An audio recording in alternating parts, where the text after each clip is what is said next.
Hello' guys, আজি আমাৰ NSSৰ সপ্তম দিনৰ কাৰ্যসূচী আছে। গতিকে চাবচোন ক'ত কি হয়। আজি মানে ৰাতিপুৱাই মই 4টামান পুলি গছৰ লৈ ল'লোঁ তাত ৰুবৰ কাৰণে। গতিকে তাত লৈ আহিলোঁ আৰু ইয়াতে থকা গাঁৱৰ ল'ৰা কেইজনমানে মোৰ লগত সহায় কৰিবলৈ গৈছিলে আৰু সিহঁতে মোক অলৰেডি সহায় কৰিবলৈ ষ্টাৰ্ট কৰিলেই মোৰ লগত কামবিলাক কৰিবলৈ। চাওকচোন কি ধুনীয়াকৈ কামবিলাক কৰি আছে।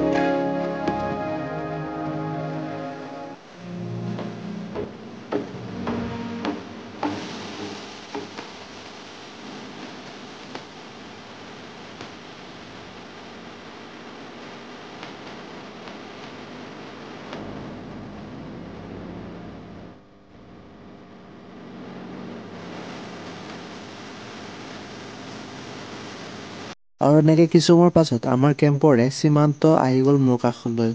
চাওকচোন সীমান্ত আহি মোৰ লগত কেনেকৈ হেল্প কৰিলে।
দিমিতা বৰা, দৃষ্টি নাথ, সাৰ্জিতা বেগম, ছায়াৰাণী বৰুৱা, হিমাশ্ৰী বৰুৱা, তাৰপিছত তোমাৰ জিন্তি শৰ্মা, কৃতিকা ভৰদ্বাজ, নিবেদিতা ডেকা, প্ৰিয়ংকা কলিতা, কুমাৰী বৰুৱা, সুৰভি শৰ্মা, ৰিকুশ্ৰী ৰায় বৰুৱা, ৰিবলি চৌধুৰী, সাগৰিকা নাথ, চেহনা চুলতানা,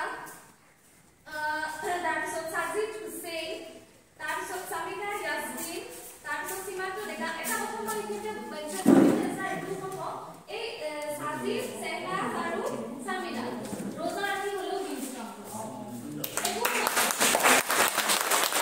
আৰু এনেকৈ কিছু সময়ৰ পাছত গম পালোঁ যে বেষ্ট ভলেণ্টিয়াৰ হিচাপে ময়ো মানে আৰু মোক কি কি পুৰস্কাৰ দিলে সকলো দেখাই আছোঁ আপোনালোকক। সম্পূৰ্ণ চাই দিব ভিডিঅ'টো।